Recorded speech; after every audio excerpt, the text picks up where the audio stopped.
शेतकरी मित्र नमस्कार. जय एससीडी वैदिक. मी श्रीपाद बलखंडे आपल्या सर्वांचं सॉइल चार्जर टेक्नॉलॉजी मध्ये स्वागत करतोय. तर सातत्यानं शेतकऱ्यांकडून मागणी होती मित्रांनो, आले आणि हळद एससीडी वैदिक वापरून कशा प्रकारे व्यवस्थापन करता येईल आपल्याला, तर तीच माहिती घेऊन मी आज आपल्या समोर आलेलो आहोत.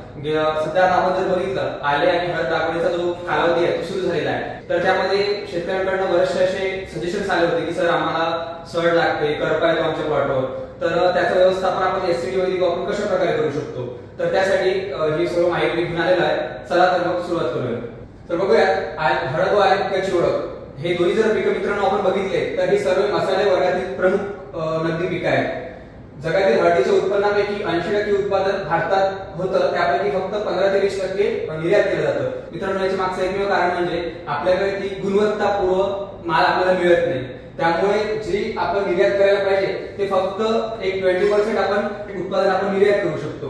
तर आपल्याला जर आपण गुणवत्ता मिळवली तर नक्कीच आपण जास्तीत जास्त जो माल आहे तो आपण अदर कंट्रीज मध्ये निर्यात करू शकतो. हळदीचा वापर पावडर, कुरकुमी, कुंकू, रंगनिर्मिती, अशा सुगंधी तेल अशा बऱ्याचशा कामांसाठी हळदी पिकाचा वापर करू शकतो. सोबतच त्यामध्ये औषधी गुणधर्म सुद्धा असतात. आल्याचा वापर तो रोजच्या स्वयंपाकात, मसाल्यात, सुंठ औषधीसाठी आपण वापरतो. महाराष्ट्रात प्रामुख्याने लागवड बघायला झालं तर सांगली, सातारा, नांदेड, हिंगोली व परभणी या जिल्ह्यांमध्ये आले व हळद पिकाचं क्षेत्र मोठ्या प्रमाणात आहे. आता डाळिंब, द्राक्ष पाठवत हळद पीक ही आपली प्रतिष्ठा गमावत आहे. मित्रांनो जर आपण बघितलं ज्या प्रकारे डाळिंबाचं झालं, द्राक्षाचं झालं, हे सर्व एकदम गुणवत्तापूर्वक फळ म्हणून आपण त्यांना ओळखत होतो, पण आता त्यांचं नावलौकिक कमी झालेलं आहे. अगदी त्याचप्रमाणे जर आपण बघितलं तर हळद पीकही आपली प्रतिष्ठा गमावत आहे. त्यामागचं सगळ्यात महत्त्वाचं कारण म्हणजे काय आहे मित्रांनो, घटते क्युरोक्युमिनचे प्रमाण. दुसरी गोष्ट म्हणजे पीक शेतामध्ये सडण्याचे प्रमाण जे आहे ते वाढतं. पीक स्वतः औषधी असूनही स्वतःला वाचवू शकत नाही. आपण जर बघितलं हळदीमध्ये खूप मोठ्या प्रमाणात औषधी गुणधर्म असतात, पण औषधी गुणधर्म असून सुद्धा जी आपली हळद आहे ती पीक स्वतःच रक्षण करू शकत नाही. तर ते आपल्याला आपलं रक्षण कसं करेल मित्रांनो, बरोबर की नाही. त्यानंतर हळद पिकामध्ये वाढलेला रासायनिकचा वापर हळद पिकांचे औषधी गुणधर्म कमी होण्याचे प्रमुख कारण आहे. मित्रांनो जर ही औषधी गुणधर्म युक्त असलेलं पीक आहे तर त्यासाठी हळदीला वाढीसाठी आपल्याला नैसर्गिक पोषण देणं अत्यंत गरजेचं आहे. आपण जर हळदी पिकाला केमिकलचे जर पोषण दिले तर आपण त्यापासून आपल्याला औषधी गुणधर्म कसे मिळतील हे आपण समजून घेतले पाहिजे.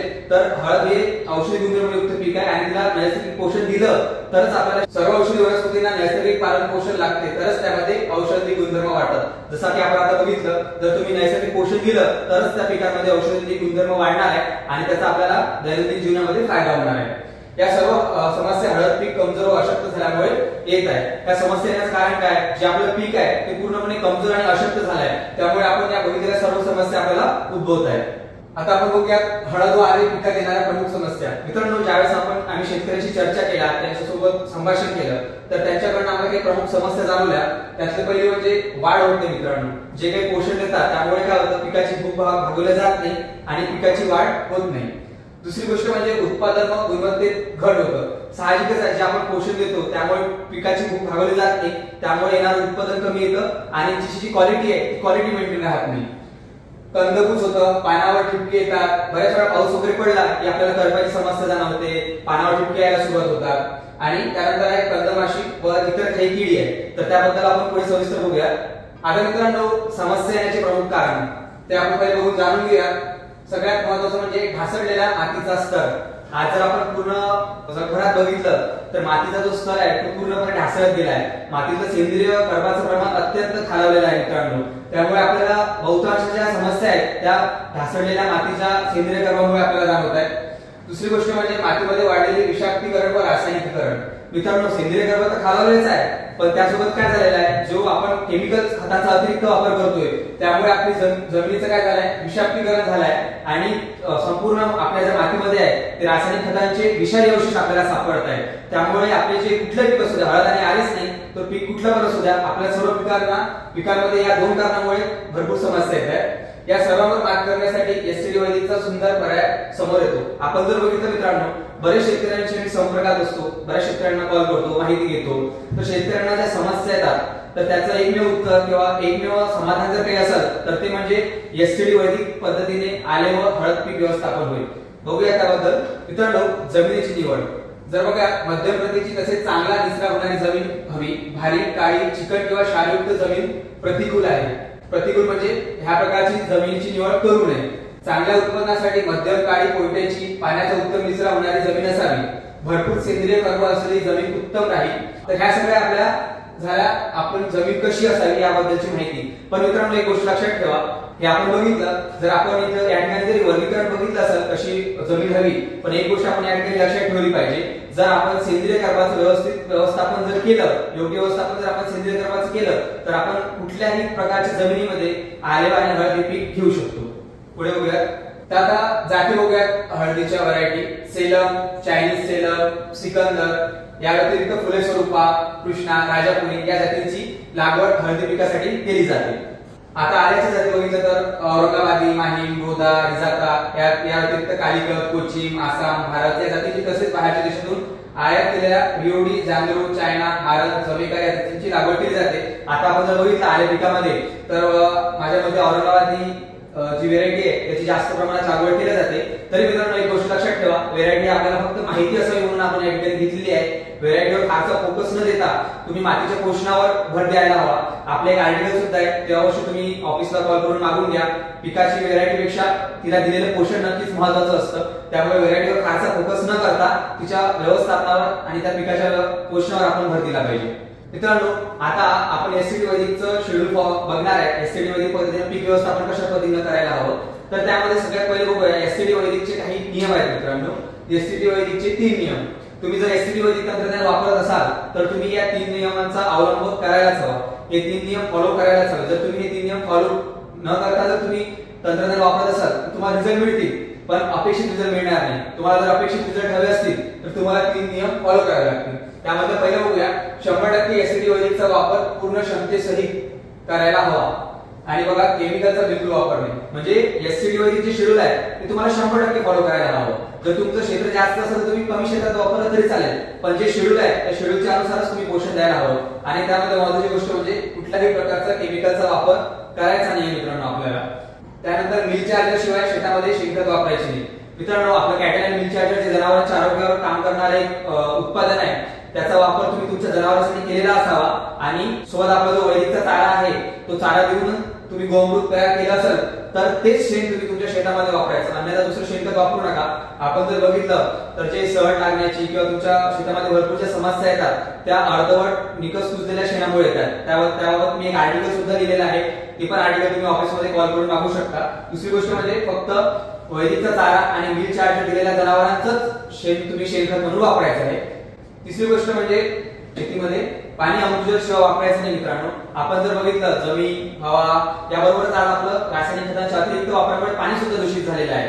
त्यामुळे आपल्याला एक काळजी घ्यायची आहे. आपल्याकडे नवीन तंत्रज्ञान आलं आहे, त्यामुळे आपलं जे पाणी आहे ते जिवंत होतं, त्यामुळे आपलं पाणी एनर्जेटिक होतं. तर हे आपलं तंत्रज्ञान आहे ते अमृतजल आहे आणि ते अमृतजल वापरून पाणी तयार करूनच त्या पाण्याचा वापर तुम्ही स्प्रेसाठी आणि ड्रिंचिंग साठी करायचा आहे.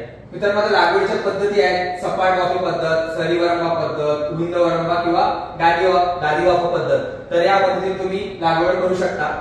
आता सपाट वाफी पद्धत कोयटा किंवा वाळू मिश्रित जमिनीत आले पिकाची लागवड अशा पद्धतीने केली जाते. जमिनीच्या उतारानुसार 2x1 मीटर किंवा 2x3 मीटरचे सपाट वाफे करावे. सपाट वाफेमध्ये लागवड 20x20 सेंटीमीटर किंवा 22x25x22x25 सेंटीमीटर अंतरावर करावी. सरी वरंबा पद्धत बघूया. पाटपाणी द्यायचे असल्यास लागवड सरी वरंबा पद्धतीने करावी. जर तुम्हाला तुमचं पाणी व्यवस्थापन पाटपाण्याने करत असाल तर तुम्ही ही पद्धत जी आहे ती वापरू शकता. हळदसाठी 75-90 सेंटीमीटर व आले पिकासाठी 45 सेंटीमीटर अंतरावर सऱ्या काढून घ्यावा. 2 सऱ्यांमधील अंतर 20 ते 25 सेंटीमीटर असायला हवे. सरी वरंबा पद्धतीचा आपण बघू शकतो जी जमीन तयार केलेली आहे त्यासाठी लागणारी. नंतर रुंद वरंबा किंवा गादी वाफा पद्धत या ठिकाणी तुम्ही बघू शकता मित्रांनो. ठिबक सिंचन किंवा तुषार सिंचन पद्धतीने लागवडीसाठी बियाण्याचे प्रकार बघूया मित्रांनो. मातृकंद किंवा त्याला जेटागड्डा म्हणतात. आकाराने मोठा भोवऱ्यासारखा, वजन 50 ग्रॅमपेक्षा जास्त असावं. अंगठागड्डे किंवा बगलगड्डे आकाराने मध्यम जेटागड्ड्याच्या चारी बाजूनी येतात, न गळत वाकड असतात, वजन 40 ग्रॅमपेक्षा जास्त असावे. आणि जर हळकुंडे आपण बघितलं बगलगड्ड्याच्या बाजूला येतात, वजन 30 ग्रॅमपेक्षा जास्त असावे. तर हे आपण बघू शकतो. आता सगळ्यात महत्त्वाची गोष्ट आहे मित्रांनो बेली प्रक्रिया. बेली प्रक्रिया करताना आपण काय वापरायला हवं, कशा पद्धतीने बेली प्रक्रिया केली पाहिजे जाणून घेऊया. बघा soil charger 2 litre, root charger 600 gram, leaf charger 600 gram, health charger 600 gram, pest cleaner 600 gram, हे सर्व आपल्याला 200 लिटर पाण्यासाठी घ्यायचं आहे। आणि सगळ्यात महत्त्वाचं त्यामध्ये एक गोष्ट आहे, सूचना आहे तुमच्यासाठी, बेने प्रक्रिया करण्यासाठी अमृतजलने संस्कारित केलेले पाणी वापरावे।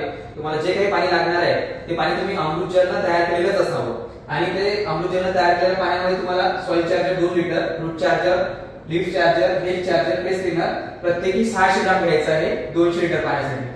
आणि त्यानंतर काय, बेने प्रक्रिया झाल्यानंतर उरलेले पाणी आळवणीसाठी वापरावे। बियाणे लागलेला काढताना मोड होता कामा नये, अन्यथा बुरशी लागू शकते। हे काळजी घ्यायची मित्रांनो, ज्यावेळेस आपण बियाणे लागलेला काढतो त्यावेळेस त्याची मोड होऊ देऊ नका, त्यावेळेस प्रिकॉशन घ्या। जर त्या ठिकाणी मोड झाली तर मग पुढे तुम्हाला फंगस डेव्हलप त्या ठिकाणी होऊन समस्या वाढू शकतात, त्यामुळे एवढी तुम्ही प्रिकॉशन घ्यायची आहे। आणि तुम्ही जे काही बेने प्रक्रियेसाठी पाणी तयार करणार आहे ते अमृतजलने तयार केलेलं असावं आणि ते पाणी आपलं वाया जाणार नाही। ते पाणी नंतर आपण ड्रिंकिंग साठी वापरू शकतो, म्हणजे आपल्याला यावेळेस एकाच वेळेस आपल्याला 2 ठिकाणी फायदा होणार आहे, एक बेने प्रक्रिया पण होणार आहे आणि आपली ड्रिंचिंग सुद्धा होणार आहे। लागवड हंगाम, लागवड 15 एप्रिल पासून ते जूनच्या पहिल्या आठवड्यापर्यंत करावी। त्यानंतर लागवड केल्यास कंदकुज व कंदमाशी यांचा प्रादुर्भाव मोठ्या प्रमाणात होतो। जर आपण बघितलं तर सध्या पश्चिम महाराष्ट्रात असू द्या किंवा खाली मराठवाड्याच्या भागात असू द्या, मोठ्या प्रमाणात लागवड सुरू झालेली आहे। 15 एप्रिल पासून आपण जूनच्या पहिल्या आठवड्यापर्यंत ही लागवड पूर्ण करू शकतो। लागवडीसाठी निरोगी बेण्याची निवड करावी आणि बेणे सडलेले नसावे, ही काळजी घ्यायची आहे। निरोगी बेणे जर तुम्ही निवडायचं आहे आणि ते जे बेणे आहे ते सडलेले नसावं, म्हणजे आपल्याला पुढे कुठली समस्या येणार नाही। बेणे निवडता, हळदची बेणे निवड करताना काय करायचं, आपल्याला लागवडीसाठी वापरल्या जाणाऱ्या बियाण्यांची सुप्तावस्था संपलेली असावी। सगळ्यात महत्त्वाची गोष्ट म्हणजे जे आपण बियाणे निवडणार आहे ती लागवडीसाठी वापरणार आहे जे बेणे, त्याची सुप्तावस्था संपलेली असावी। बियाण्याचे डोळे नकळत फुगलेले असावे आणि कुजलेले अर्धवट सडलेले बियाणे लागवडीसाठी वापरू नये, ही काळजी आपण घेतली पाहिजे। आल्यासाठी बेणे निवड करताना आपण काय करायचं आहे, चांगल्या प्रतीचे निरोगी 3 ते 4 सेंटीमीटर लांबी व अंदाजे 3 ते 40 ग्राम वजनाचे आणि 3 ते 5 कोंब रुजण्या इतपत डोळे असलेले बेण्याची आपल्याला निवड करायची आहे। 1 हेक्टर लागवडीसाठी साधारण 1400 ते 2000 किलो बेणे लागतं, 1.5 ते 2 टन आपण म्हणू शकतो 1 हेक्टर साठी आपल्याला लागणार आहे। त्यानंतर साध्या वाफ्यात आल्याची लागण 25 बाय 22 सेंटीमीटर अंतरावर करू शकतो आपण। बेने 4 ते 5 सेंटीमीटर खोल लावून मातीने झाकावे। लागण कोरडी करून हलके पाणी सोडून वाफे भिजवावे। ज्यावेळेस तुम्ही आली लागण करता त्यावेळेस आपले वाफे मित्रांनो ते कोरडे असायला हवे आणि लागण केल्यानंतर मग तुम्ही पाणी सोडून आपले वाफे भिजवू शकता। गड्डा लावताना कोंबाची टोके जमिनीच्या वरच्या भागात येतील अशी काळजी घेऊन लागण करावी।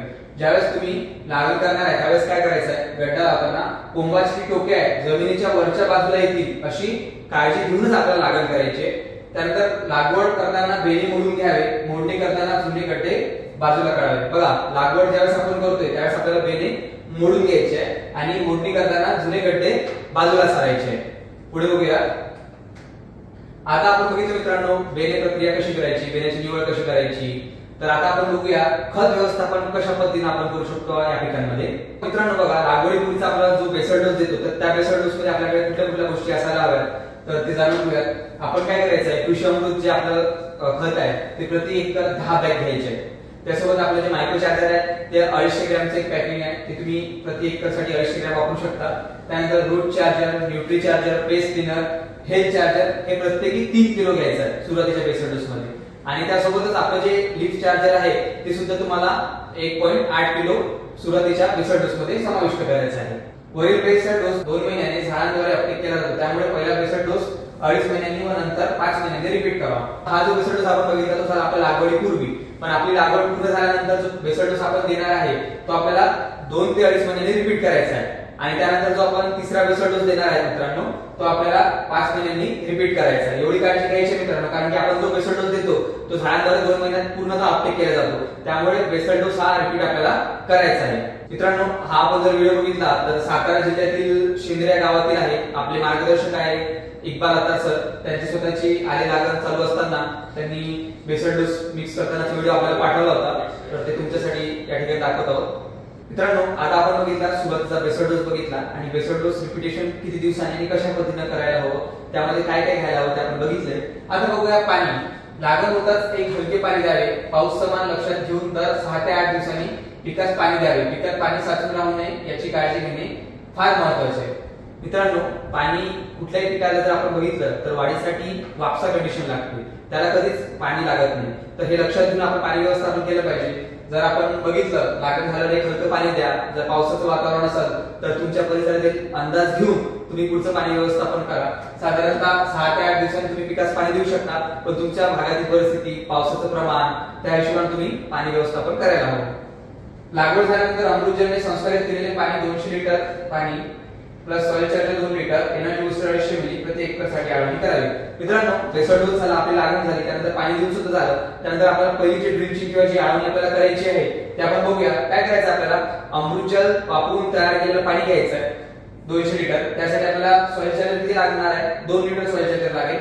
एनर्जी बूस्टर 250 मिली प्रति एकरसाठी घेऊन आपल्याला त्याची आळवणी करायची आहे, पहिली आळवणी. ठीक आहे. आता आपण जर बघितलं मित्रांनो उगवण अवस्था, तर साधारणतः 20-21 दिवसांपर्यंत उगवण आल्याचे वगैरे होते. पण जर तुम्ही काही एससीडी वैदिकचे शेतकऱ्यांचे अनुभव बघितले, आपल्या युट्यूब चॅनलला तसे व्हिडिओ पण आहे, त्यांनी तशी माहिती दिली आहे की एक 14, 15, 16, 17 दिवसांपासून त्यांना उगवण झालेले दिसते आणि 21 ते 22 दिवशी उगवण पूर्ण झालेली आहे. मित्रांनो, हा फरक लक्षात घ्या. आपण जर बघितलं शेणखत किंवा रासायनिक खत जे शेतकरी वापरतात त्यांची उगवण सुरुवातीला 21 दिवसापासून व्हायला सुरुवात होते आणि आपलं जर एससीडी वैदिक तंत्रज्ञान तुम्ही वापरलं तर 14, 15, 16, 17 दिवसांपासून उगवण व्हायला सुरुवात झाली तुम्हाला दिसेल. आणि तर त्यासाठी काळजी घ्यायची आहे. बघा, ड्रिप नंतर काय करू शकता, लागवडीनंतर 5 दिवसांनी तुम्ही सॉइल चार्जर 2 लिटर आणि ड्रिप चार्जर 600 ग्राम याप्रमाणे देऊ शकता ड्रिपच्या माध्यमातून. 15 दिवसांनी तुम्हाला ड्रिप ऍप्लिकेशन काय करायचं आहे, soil charger 1 litre, disease fighter 1 litre आणि फंग थिनर 1 किलो. हे प्रति एकरचं प्रमाण तुम्हाला दिलेलं आहे मित्रांनो. हे तुम्ही ड्रिप ऍप्लिकेशन करू शकता. मित्रांनो बघा, त्यानंतर आपल्याला उगवून आल्यानंतर काय स्प्रे करायचं ते बघूया. क्रॉप चार्जर 3 मिली, फ्रूट चार्जर 10 मिली, एनर्जी बूस्टर 2 मिली, लीफ चार्जर 3 ग्राम प्रति लिटर याप्रमाणे घेऊन आपल्याला स्प्रे करायचा आहे. आणि ड्रिप मधून आपल्याला 25 दिवसांना जे ऍप्लिकेशन करायचं आहे ते पण बघूया. Leaf charger 600 gram, soil charger 2 litre प्रति एकर आपल्याला ड्रिपद्वारे ऍप्लिकेशन करायचं आहे. आता पुढची अवस्था बघूयात, वाढीची अवस्था. त्यामध्ये आपल्याला काय करायचं मित्रांनो, ड्रिप ऍप्लिकेशन सॉइल चार्जर घ्यायचा 1 लिटर, एनर्जी बूस्टर 250 मिली आणि लीफ चार्जर जे घ्यायचं आहे ते 600 ग्राम प्रति एकर घ्यायचं आहे. आणि यावेळेस तुम्ही स्प्रे काय करू शकता, क्रॉप चार्जर आहे, क्रॉप चार्जरचं प्रमाण दिलेलं आहे 3 मिली, फ्रूट चार्जर आहे 10 मिली प्रमाण घेऊ शकता. सोबत एनर्जी बूस्टरचं सुद्धा प्रमाण दिलेलं आहे 1 मिली. त्या लिटरला तुम्ही प्रति लिटर साठी हे प्रमाण घेऊन तुम्ही स्प्रे करू शकता. पुढे बघूयात आपण. मित्रांनो, आपण सुरुवातीला लागवड करण्यापूर्वी बेसल डोस दिला होता. त्यानंतर आपण बघितलं की जे आपण बेसल डोस देतो तो 2 महिन्यांमध्ये झाडाद्वारे पूर्णपणे उचलला जातो, अपटेक केला जातो. तर आता आपल्याला बेसल डोसचं जे काय करायचं आहे ते रिपिटेशन करायचं आहे. आपण तो एक सुरुवातीला लागवड केल्यापासून दुसऱ्या बेसल डोस मध्ये मधल्या स्पॅन मध्ये काय ट्रीटमेंट करायची ते आपण बघितली आहे. आता आपण बघूया दुसऱ्या बेसल डोस मध्ये काय इन्क्लूड करायचं आपल्याला. तर याला आपण काय म्हणू शकतो, सेटिंगचा बेसल डोस. कारण की या काळामध्ये आले काय होतं, सेट होण्यासाठी, तयार होण्यासाठी सुरुवात होते. बघूया त्यामध्ये सुद्धा काय, कृषी अमृत 10 बॅग घ्यायचे आहेत एका एकरसाठी. आपलं मायक्रो चार्जर 250 ग्राम घ्यायचं आहे, root charger, nutri charger, paste cleaner आणि हेल्थ चार्जर हे 3 किलो. मित्रांनो लक्षात घ्या, हा आपला अपडेटेड फॉर्म्युला आहे RNPH K. म्हणजे ज्याप्रमाणे तुम्ही कृषी अमृत घेता त्याचप्रमाणे तुमचं वैदिकचं root charger, nutri charger, paste cleaner आणि हेल्थ चार्जर घेतलं पाहिजे. तर किमान root charger, nutri charger, paste cleaner आणि हेल्थ चार्जर हे प्रति एकर किमान 3 किलो तरी गेलंच पाहिजे. त्याचा खूप मोठा फायदा तुम्हाला पुढे दिसून येईल. तर कृषी अमृत 10 बॅग झाला, मायक्रो चार्जर 250 ग्राम झालं, root charger, nutri charger, paste cleaner आणि हेल्थ चार्जर हे प्रत्येकी आपण 3 किलो घेतलाय. आणि यामध्ये चेंज केला मित्रांनो, आपण पहिले जर बघितलं आपण त्यामध्ये लीफ चार्जर ऍड केलं होतं, या ठिकाणी आपण सेटिंग चार्जर ऍड करतोय. त्याचं प्रमाण आहे 1.8 kg प्रति एकर आपल्याला ऍड करायचं आहे. आणि हा जो बेसल डोस आपण सांगितला आहे, हा बेसल डोस आपण लागवड करून 75 दिवसांनी परत रिपीट करायचा आहे. मित्रांनो, फुटवे जे आहे फुटवे आपल्याला वाढवायचे आहे, त्यासाठी फुटव्यांसाठी काय पोषण द्यायचं ते जाणून घेऊया. ड्रिपच्या माध्यमातून तुम्ही सॉइल चार्जर देऊ शकता 1 ते 2 लिटर, एनर्जी बूस्टर 250 ते 500 मिली प्रति एकर पर्यंत तुम्ही त्याचं ऍप्लिकेशन करू शकता. त्यानंतर सोबतच तुम्ही काय करायचं आहे, सॉइल चार्जर 1 लिटर द्यायचं आहे आणि क्वालिटी चार्जर 600 ग्राम प्रति एकरचा ऍप्लिकेशन करायचं आहे. मित्रांनो, त्यासोबत तुम्ही ड्रिप मधून एक इन्स्टंट चार्जर पण ऍप्लिकेशन करू शकता. त्याचं प्रमाण 600 ग्राम आहे. सॉइल चार्जर जे आहे ते 1 लिटर घेऊ शकता. त्यासोबत दूध वापरायचं 2 लिटर. पण एक गोष्ट लक्षात ठेवा, तुम्ही जे दूध वापरणार आहे ते तुम्ही मिल्क चार्जर दिलेल्या जनावरांचंच असायला हवं. त्याशिवाय दूध वापरू नका. तुमच्याकडे नसेल तर तुम्ही, जनावर नसतील तर तुम्ही तुमच्या वितरकांकडे मागणी करा की तुम्हाला मिल्क चार्जरचे दूध उपलब्ध करून देतील. सोबत एनर्जी बूस्टर 250 मिली. दुसरं तसंच तुम्ही स्प्रे काय घेऊ शकता मित्रांनो, साइज चार्जर आहे त्याचं प्रमाण 2 मिली आहे, फ्रूट चार्जर 10 मिली घेऊ शकता आणि एनर्जी बूस्टरचा 1 मिली प्रति लिटर याप्रमाणे तुम्ही फवारणी सुद्धा करू शकता. मित्रांनो, आता आपण बघितलं आपण सुरुवातीला एक बेसल डोस दिला, त्यानंतर आपण 75 दिवसानंतर एक बेसल डोसचं रिपिटेशन केलं होतं. आता आपला आरसेट झालेला आहे. आता आपल्याला त्याची साईज होण्यासाठी, त्याची प्रॉपर वाढ होण्यासाठी बेसल डोस द्यायचा आहे, आपल्या पिकाला पोषण द्यायचं आहे.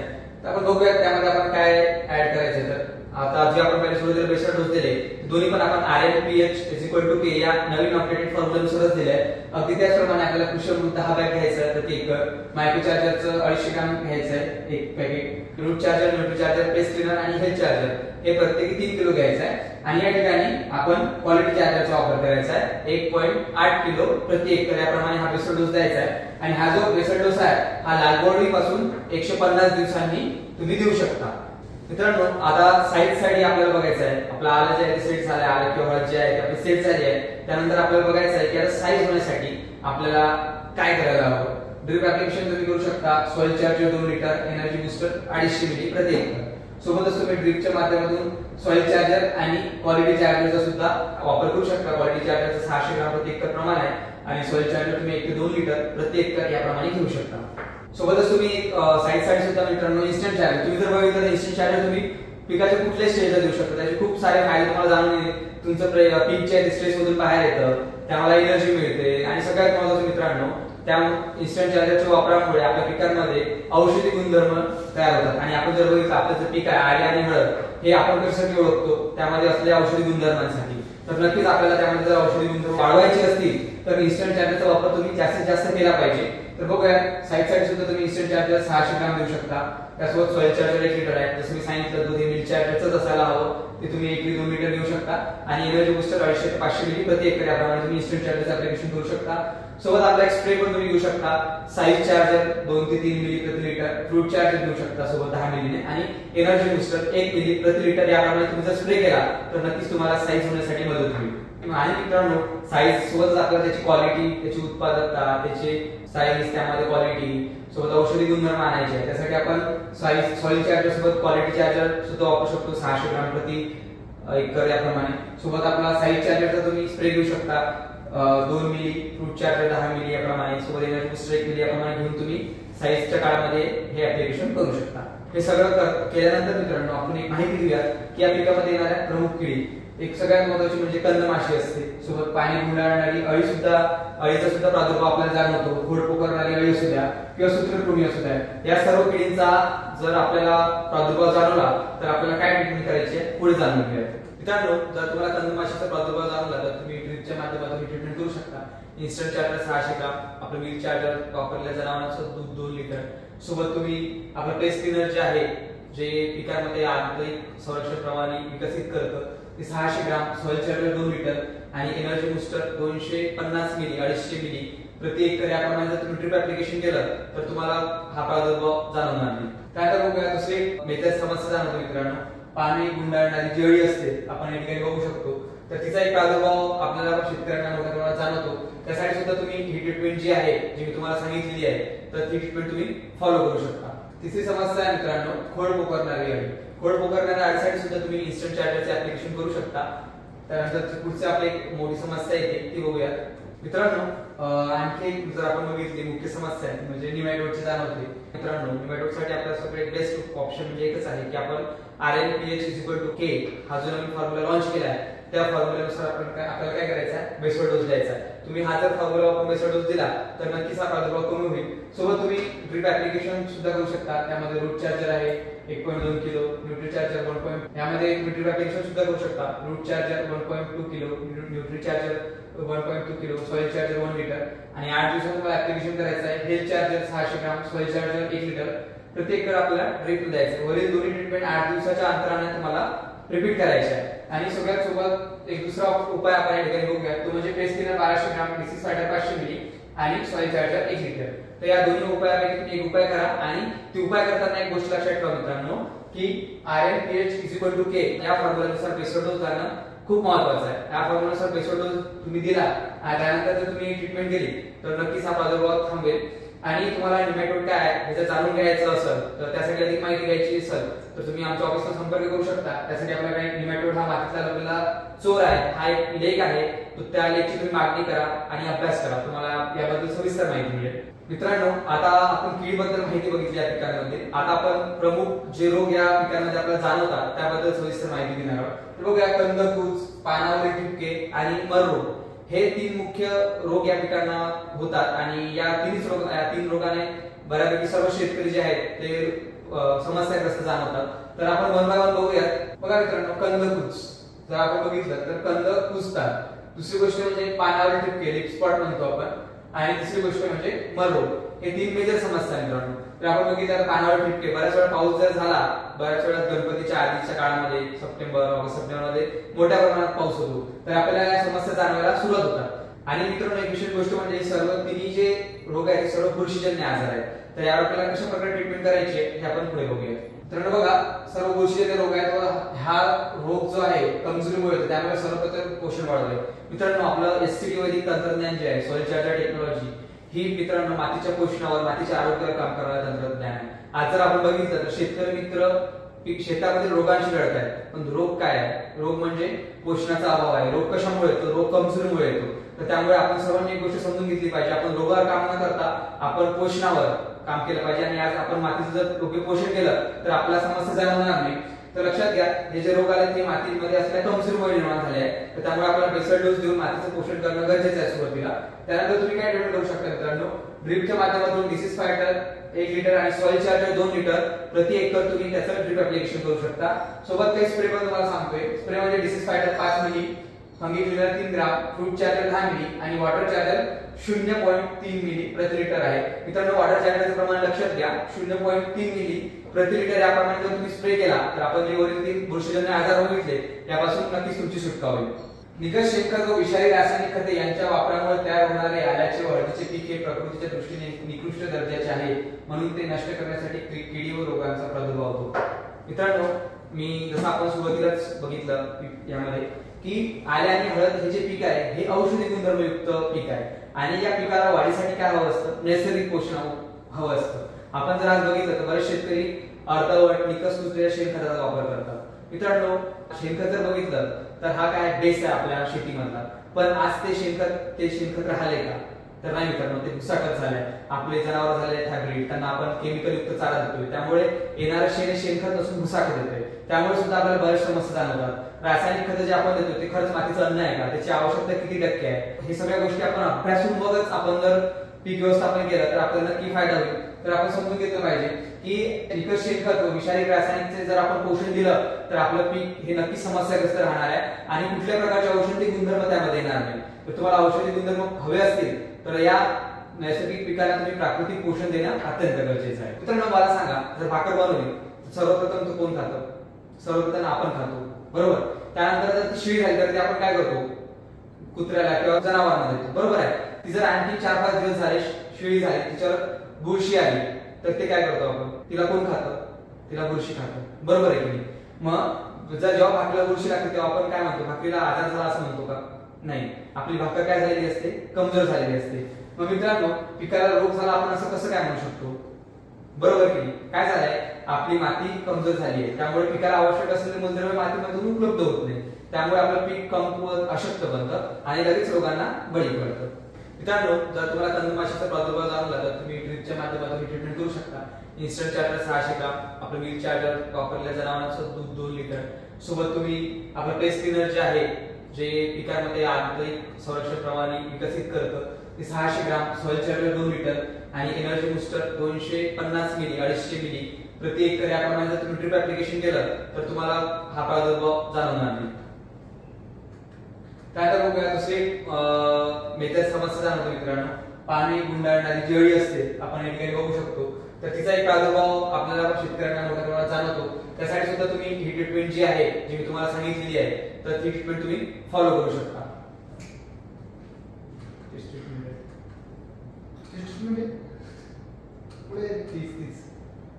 तिसरी समस्या आहे मित्रांनो खोड पोखरणारी अळी. खोड पोखरणाऱ्या अळीसाठी सुद्धा तुम्ही इन्स्टंट चार्जरचे ऍप्लिकेशन करू शकता. त्यानंतर पुढची आपली एक मोठी समस्या येते ती बघूया. हा निमॅटोड होतं काय? सूत्रकृमी होती. तेच हे बरोबर चाललंय ना? सूत्रकृमी होती. हा बॅक जाऊ जाऊ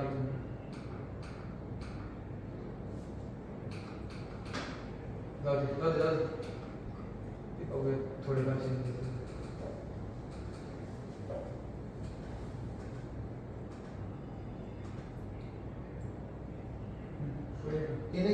घ्यायचं इथं खाली असं घ्यायचं.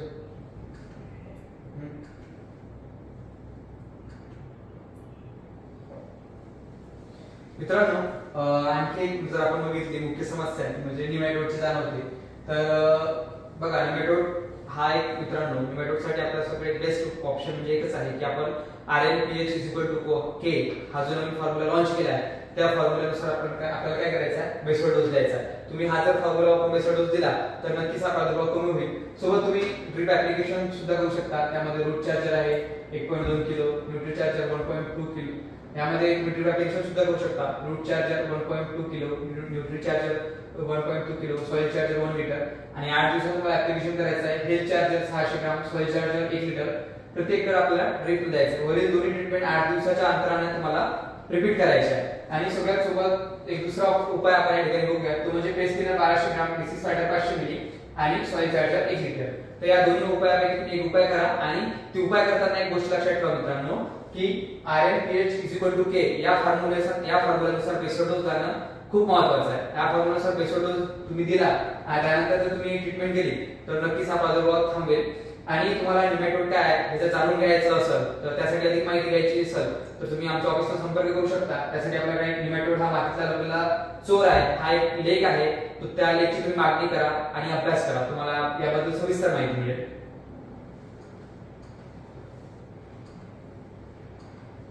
मित्रांनो, आता आपण कीड बद्दल माहिती बघितली या पिकांमध्ये. आता आपण प्रमुख जे रोग या पिकांमध्ये आपल्याला जाणवतात त्याबद्दल सविस्तर माहिती घेणार आहोत. बघूया, कंदकुज, पानावरील ठिपके आणि मर रोग हे 3 मुख्य रोग या पिकांना होतात. आणि या तीन रोगाने बऱ्यापैकी सर्व शेतकरी जे आहेत ते समस्याग्रस्त जाणवतात. तर आपण वन बाय वन बघूयात. बघा मित्रांनो, कंदकुज जर आपण बघितलं तर कंद कुजतात. दुसरी गोष्ट म्हणजे पानावर ठिपके, लिप स्पॉट म्हणतो आपण.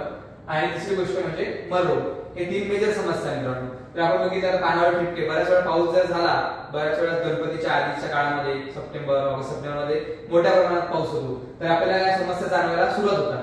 तर आपण बघूया या पद्धतीने यावर आपल्याला काय उपाय करायचे. तर आता आपण जर आणि मित्रांनो, एक विशेष गोष्ट म्हणजे सर्व तिन्ही जे रोग आहेत सर्व बुरशीजन्य आजार आहेत. तर यावर आपल्याला कशा प्रकारे ट्रीटमेंट करायची हे आपण पुढे बघूया.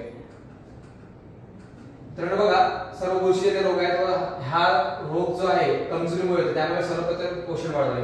मित्रांनो, आपलं SCT वैदिक तंत्रज्ञान जे आहे, सॉइल चार्जर टेक्नॉलॉजी, ही मित्रांनो मातीच्या पोषणावर, मातीच्या आरोग्यावर काम करणारे तंत्रज्ञान आहे. आज जर आपण बघितलं तर शेतकरी मित्र शेतामध्ये रोगांशी लढत आहेत. पण रोग काय आहे? रोग म्हणजे पोषणाचा अभाव आहे. रोग कशामुळे येतो? रोग कमजोरीमुळे येतो.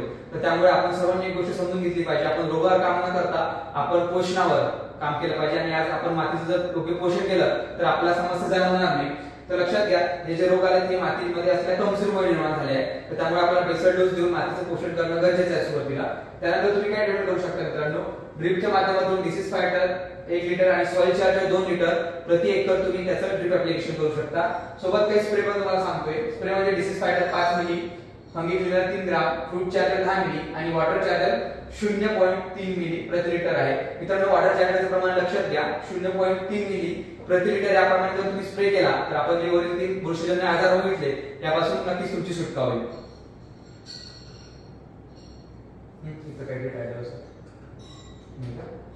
निकष शेणखत व विषारी रासायनिक खते यांच्या वापरामुळे तयार होणारे आल्याचे व हळदीचे पीक हे प्रकृतीच्या दृष्टीने निकृष्ट दर्जाचे आहे, म्हणून ते नष्ट करण्यासाठी किडी व रोगांचा प्रादुर्भाव होतो. मित्रांनो, मी जसं आपण सुरुवातीलाच बघितलं यामध्ये की आले आणि हळद हे जे पीक आहे हे औषधी गुणधर्मयुक्त पीक आहे. आणि या पिकाला वाढीसाठी काय हवं असतं? नैसर्गिक पोषण हवं असतं. आपण जर आज बघितलं तर बरेच शेतकरी अर्धवट निकष कुजलेल्या शेणखताचा वापर करतात. मित्रांनो, शेणखत जर बघितलं तर हा काय बेस आहे आपल्या शेतीमधला. पण आज ते शेणखत राहिले का? तर नाही मित्रांनो, ते भुसाखत झालंय. आपले जनावर झाले हायब्रिड, त्यांना आपण केमिकल युक्त चारा देतोय, त्यामुळे येणारं शेणखत नसून भुसाखत येतोय. त्यामुळे सुद्धा आपल्याला बऱ्याच समस्या जाणवतात. रासायनिक खत जे आपण देतो ते खरंच मातीचं अन्न आहे का? त्याची आवश्यकता किती टक्के आहे? त्याचं हे सगळ्या गोष्टी आपण अभ्यासून मगच आपण जर पीक व्यवस्थापन केलं तर आपल्याला नक्की फायदा होईल. तर आपण समजून घेतलं पाहिजे की निकष शेणखत व विषारी रासायनिकचे जर आपण पोषण दिलं तर आपलं पीक हे नक्की समस्याग्रस्त राहणार आहे आणि कुठल्या प्रकारचे औषधी गुणधर्म त्यामध्ये येणार नाही. तर तुम्हाला औषधी गुणधर्म हवे असतील तर या नैसर्गिक पिकाला तुम्ही प्राकृतिक पोषण देणं अत्यंत गरजेचं आहे. मित्रांनो, बघा, भाकरीला रोग झाला असं आपण म्हणू शकतो. मित्रांनो मला सांगा, जर बघा मित्रांनो मला सांगा, जर भाकर शिळी झाली, मित्रांनो मला सांगा, जर भाकर बनवली सर्वप्रथम तो कोण खातं? सर्वप्रथम आपण खातो, बरोबर. त्यानंतर जर ती शिळी झाली तर ते आपण काय करतो? कुत्र्याला किंवा जनावरांना आपण काय करतो? आपण जनावरांना देतो, बरोबर आहे. ती जर आणखी 4-5 दिवस झाले शिळी झाली, तिच्यावर बुरशी आली तर ते काय करतो आपण? ती जर आणखी 4-5 दिवस झाले तर आपण काय करतो? तिला कोण खातं? तिला बुरशी खातं, बरोबर आहे की नाही? मग जर जेव्हा भाकरीला बुरशी लागते तेव्हा आपण काय म्हणतो? भाकरीला आजार झाला असं म्हणतो का? नाही, आपली भाकर काय झालेली असते? कमजोर झालेली असते. मग मित्रांनो पिकाला रोग झाला आपण असं कसं काय म्हणू शकतो?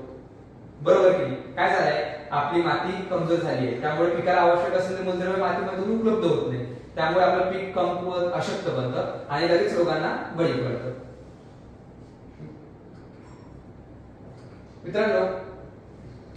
मित्रांनो सगळ्यात मोठी समस्या आहे की शेवटच्या स्टेजला किंवा ऑक्टोबर पासून जेव्हा ऑक्टोबर हिट असते तेव्हापासून ही समस्या सुरुवात होते सडण्याची. तर त्यासाठी आपण काय करावं? मित्रांनो एक लक्षात घ्या, जे आपण आले व्यवस्थापन किंवा हळद व्यवस्थापनाचं बघितलंय ते जर तुम्ही शेड्यूल फॉलो केलं तर तुम्हाला ही समस्या येणार नाही. पण जर तुमच्या जमिनी उत्पन्न जर काही शेतकरी मधातूनच तंत्रज्ञान वापरत असतील त्यांना समस्या जाणू शकतात, किंवा आतापर्यंत तुमच्या जमिनीमध्ये खूप जास्त रासायनिक खतांचा अतिरिक्त वापर झालेला असेल किंवा अर्धवट कुजलेलं शेणखत जर तुम्ही खूप मोठ्या प्रमाणात वापरलं असेल तर तुम्हाला ही समस्या जाणवू शकते. तर त्यासाठी आपल्याला काय उपाययोजना करता येईल ते बघूया. रासायनिक खतांचा वापर तुम्हाला पूर्णपणे बंद करावा लागेल. जर काही शेतकरी मित्र मधातूनच तंत्रज्ञान वापरणार असतील त्यांनी एक गोष्ट लक्षात घ्यावी की त्यांनी रासायनिक खतांचा वापर पूर्णपणे थांबवावा लागेल, त्यांना बंद करायचा आहे. भुसाखत ऐवजी गोमूत्र वापरा. मित्रांनो जसं आपलं आता यापूर्वीच डिस्कशन झालंय की भुसाखत जे आहे ते अतिशय निकृष्ट आहे, त्यामध्ये कुठलाच कस नाही, तर ते वापरून तुम्ही काय करायचं? गोमूत्राचा वापर करा. आणि सगळ्यात महत्त्वाचं म्हणजे पाणी जे आहे ते वापसा कंडिशनला देणं अत्यंत गरजेचं आहे. मित्रांनो आपण यापूर्वी बघितलं की पिकाला पाणी नको वाढीसाठी, पिकाला वाढीसाठी वापसा कंडिशन लागते, तर पाणी व्यवस्थापन करा. एसडी वैदिक तंत्रज्ञान वापरताना तसे आपल्याला पाणी जे आहे ते रासायनिक खतांच्या तुलनेत 50% कमी लागतं, कारण की हे वैदिक म्हणजे पिकाचं प्राकृतिक पोषण आहे. त्यामुळे जमिनीमध्ये पीक तयार होत नाही. रासायनिक खतांच्या वापरामुळे जमिनीमध्ये पीक तयार होते आणि जमीन जास्त पाणी मागते. पण वैदिक म्हणजे काय? आपल्या जमिनीचं प्राकृतिक पोषण आहे, पिकाचं प्राकृतिक पोषण आहे. त्यामुळं आपल्याला पाणी जे आहे ते रासायनिकच्या तुलनेत 50% कमी लागतं. पाणी व्यवस्थापन करणं अत्यंत गरजेचं आहे. वापसा कंडिशनला आपण पाणी द्यायला हवं. जे शेतकरी मध्ये सुरू करतात किंवा चालू पिकास काही समस्या आल्या असतात त्यांनी रोगकिडी नियंत्रणासाठी कुठे? मित्रांनो काही शेतकरी मित्र असतात ज्यांना पूर्वी माहिती नसते किंवा मधातून तिकडे समस्या रासायनिक प्लॉट करताना काही समस्या आणि मधच आपल्यासोबत जोडले जातात. तर अशा शेतकरी मित्रांसाठी आपण काही या ठिकाणी ट्रीटमेंट सांगतोय. जर त्यांना रोग किंवा किडीचा रोगाचा किंवा किडीचा काही जर प्रादुर्भाव झाला तर त्यांनी ट्रीटमेंट ते जमिनीतून करू शकता. मित्रांनो बघा हे 2 ट्रीटमेंट या ठिकाणी दिले आहे. तुम्ही करू शकता disease fighter 2 litre, fungicide 1 kilo, soil charger 1 ते 2 लिटर प्रति एकर तुम्हाला जमिनीतून द्यायचं आहे. किंवा तुम्ही दुसरी ट्रीटमेंट आहे आपली सोबत paste cleaner 1.2 kilo, health charger 1.2 kilo, soil charger 2 litre हे प्रति एकर साठी आपल्याला जमिनीतून आळवणी करायची. जर तुम्ही मधातूनच तंत्रज्ञानाकडे वळाला, रासायनिक तुमचा प्लॉट खराब झाला, मग रोग लागायला सुरुवात झाली, सड होते कुठेतरी, तर तुम्ही हा ट्रीटमेंट फॉलो करू शकून त्या जे रोग आहे तुमचा त्याला थोडाफार आळा घालू शकता. तर आपण आल्यावर हळद पीक व्यवस्थापन बघितलं, सोबत त्यावर येणारे प्रमुख रोग आणि किडीचा सुद्धा अभ्यास केलाय. तर आता आपण बघूया काढणीबद्दल माहिती घेऊया. आल्याचे पीक 7 महिन्यात तयार होते, मात्र आले सुंठी करता लावले असल्यास त्याला 8.5 ते 9 महिन्यात तयार होण्यासाठी वेळ लागतो. जानेवारी महिन्यात पाणी पिवळे पडून वाळू लागतात. वाढलेला पाला कापून पाला पाचोळा वेचून घ्यावा. कुदळीने खोदून आल्याच्या गड्ड्यांची काढणी करावी. मित्रांनो या पद्धतीने जर तुम्ही आले व्यवस्थापन किंवा तुमची हळद पीक व्यवस्थापन केलं तर जी आले आणि हळद पिकाची ओळख आहे की ते औषधी गुणधर्मयुक्त पीक म्हणून आपण त्याकडे बघतो, तर आज ते कुठे आपल्याला होताना दिसत नाही. त्यामध्ये कुठल्या प्रकारचे औषधी गुणधर्म दिसत नाही मित्रांनो रासायनिक खतांच्या वापरामुळे. पण जर तुम्ही रेसिड वैदिक तंत्रज्ञानाचा वापर करून जर तुम्ही आले आणि हळद पीक व्यवस्थापन केलं तर नक्कीच आपल्या आले आणि हळद त्याच्या पूर्वज जी आपण त्याची ओळख आहे औषधी गुणधर्म असलेली पिकं हे आपण त्यांना मिळवून देऊ शकतो. थँक्यू, धन्यवाद. जय श्री वैदिक.